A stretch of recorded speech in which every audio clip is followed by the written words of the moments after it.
Estamos en nuestro devocional de 21 días entrenando un ejército de pastores.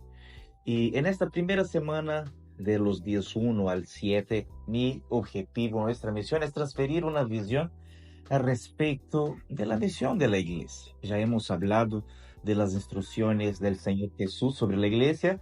Hemos hablado también la importancia de entender que fuimos llamados para conquistar las ciudades por las cuales fuimos establecidos. Hoy quiero compartir el tema del día 4, que es la conquista de la ciudad de Jerusalén. La conquista de la ciudad de Jerusalén. Obviamente la conquista de la ciudad de Jerusalén por la iglesia que había allí.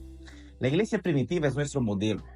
Y hay tres iglesias que son iglesias más importantes o iglesias claves que conquistaron sus ciudades. La primera iglesia de las más importantes es la iglesia de Jerusalén. Y todo comenzó allí con el derramar del Espíritu Santo en el día del Pentecostés. La Biblia dice que estaban reunidos los discípulos y de repente, mientras buscaban el poder del Espíritu Santo, el poder dínamos, vino el Espíritu como una ráfaga de viento y llenó toda la casa y fueron compartido entre ellos lenguas como de fuego. Mientras ellos oraban en lenguas, la palabra de Dios dice que una multitud vino de afuera, se acercó a la casa donde estaban reunidos. Y cuando los discípulos se dieron cuenta que había una multitud afuera, dijeron a Pedro: Pedro, mira, hay gente afuera, o la ciudad vino a ver lo que está pasando. Y Pedro llegó y hizo la primera exposición del Evangelio, de la historia, de las Escrituras. Hechos capítulo 2 es un capítulo muy importante porque vemos la primera prédica de Pedro. El apóstol Pedro predicó y en este día, luego de su prédica, 3,000 personas se bautizaron. Entonces, el fundamento de la conquista de Jerusalén tiene que ver con la llenura del Espíritu Santo, pero también tiene que ver con el mensaje que los apóstoles predicaban. Hoy quiero mostrar cuál fue el mensaje que los apóstoles predicaban y qué impacto tuvo este mensaje en la conquista de Jerusalén. Entonces, quiero invitarte a leer, vamos a leer Hechos de los Apóstoles, capítulo 2, verso 14. Voy a leer un texto un poco largo, pero es necesario que leamos para entender exactamente cuál fue el mensaje predicado, ¿ok? Hechos 2:14 dice: entonces Pedro con los 11, y aquí ya tenemos una importante información. Pedro con los 11 se puso de pie y dijo a voz en cuello: compatriotas judíos y todos ustedes que están en Jerusalén, déjenme explicarles lo que sucede. Preste atención a lo que voy a decir. Estos no están borrachos como suponen ustedes. Apenas son las 9 de la mañana. En realidad, lo que pasa es lo que anunció el profeta Joel. Y ahí él va a decir qué fue que anunció Joel. Sucederá que en los últimos días, dice Dios, derramaré mi espíritu sobre todo ser humano. Los hijos y las hijas profetizarán. Tendrán visiones los ancianos y sueños visiones los jóvenes y sueños los ancianos. Y en estos días derramaré mi espíritu sobre mis siervos y mis siervas y profetizarán. Aquí tenemos ya algunos detalles importantes. Lo primero que necesitamos entender es que Pedro se levantó y con él se levantaron los 11. Vea, el mensaje del Evangelio debe ser predicado con unidad. A los domingos reunimos en nuestras iglesias y los pastores, yo y los demás pastores, nos levantamos para mensajear, trompetear, anunciar. Como dijo el apóstol Pedro: hombres, estamos aquí para anunciarles, explicarles. El mensaje del Evangelio debe ser predicado. Pero Pedro no se levantó solo. Él se levantó en plena unidad.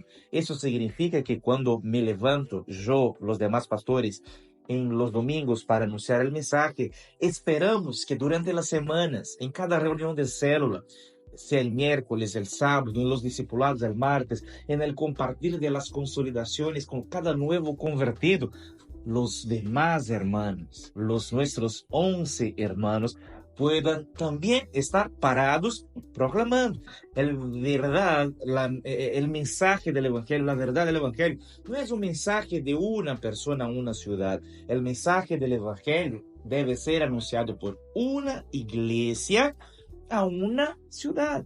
Ahora, vean, el mensaje del Evangelio es claro. El problema que lamentablemente muchos pastores, predicadores, mensajeros han anunciado otro mensaje, un mensaje mezclado.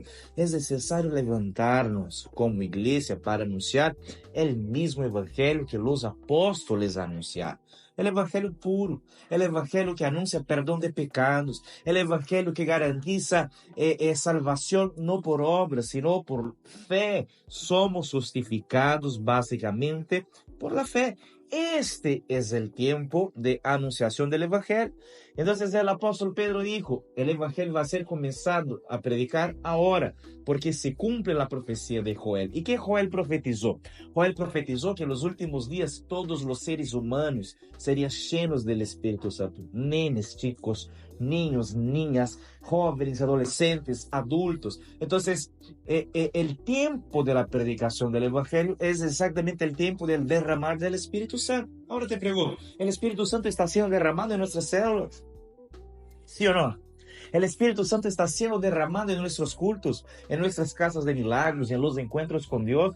¿El Espíritu Santo está siendo derramado? Sí, sí está siendo derramado. Es tiempo de anunciar el evangelio, porque estamos bajo la profecía de Joel. Joel profetizó, él dijo que en los últimos días el Espíritu sería derramado. Cuando el Espíritu sea derramado, el evangelio es predicado. Aquí tenemos una clave muy importante del crecimiento explosivo de la iglesia de Jerusalén. Espíritu derramado y evangelio anunciado en unanimidad. Unanimidad. Pero bueno, la predicación de Pedro no terminó. Verso 22, él dice, pueblo de Israel, escuchen esto, Jesús de Nazaret fue un hombre acreditado por Dios ante ustedes con milagros, señales y prodigios, los cuales realizó Dios entre ustedes por medio de él, como bien saben. Este fue entregado según el determinado propósito y previo conocimiento de Dios, y por medio de gente malvada, ustedes lo mataron clavándolo en cruz. Sin embargo, Dios lo resucitó, liberándolo de las angustias de la muerte, porque era imposible que la muerte lo mantuviera bajo su dominio. Aleluya. El evangelio nada más es que la predicación de Cristo. El Señor Jesús es el cumplimiento de todas las profecías. Su vida y su obra fueron sin igual. Su nacimiento fue con ingeniería divina. Su confirmación dada por profetas, pastores y magos fue completamente indiscutible. Su majestad admirable. Su gracia desbordante. Su amor fue conmensurable. Su equipo se tornó insuperable. Su juicio inicuo y justo. Su muerte injusta y cruel, pero planificada desde la eternidad pasada. Su visita al infierno asombrosa. Su resurrección gloriosa. Su exaltación majestuosa. Su espíritu derramado, poderoso.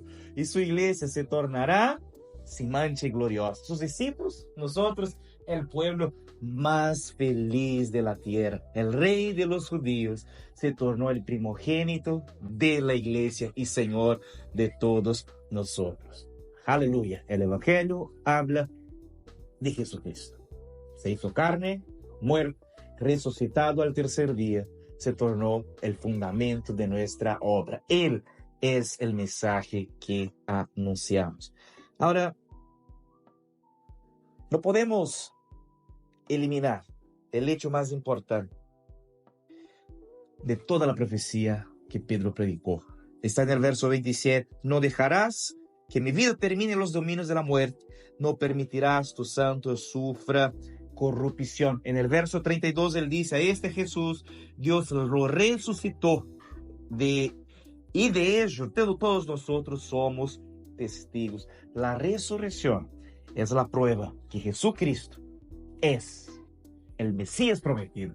Jesús es el Cristo por la resurrección de los muertos. Predicamos un mensaje sellado por el poder del Espíritu. Predicamos un mensaje que Cristo es el centro y la resurrección es el sello final del mensaje que predicamos. Eso fue parte de lo que Pedro predicó y es la esencia de lo que nosotros predicamos en los templos y de casa en casa. Mañana te muestro más lo que Pedro explicó y vamos a predicar juntos el Evangelio. Cuento contigo en el nombre de Jesús.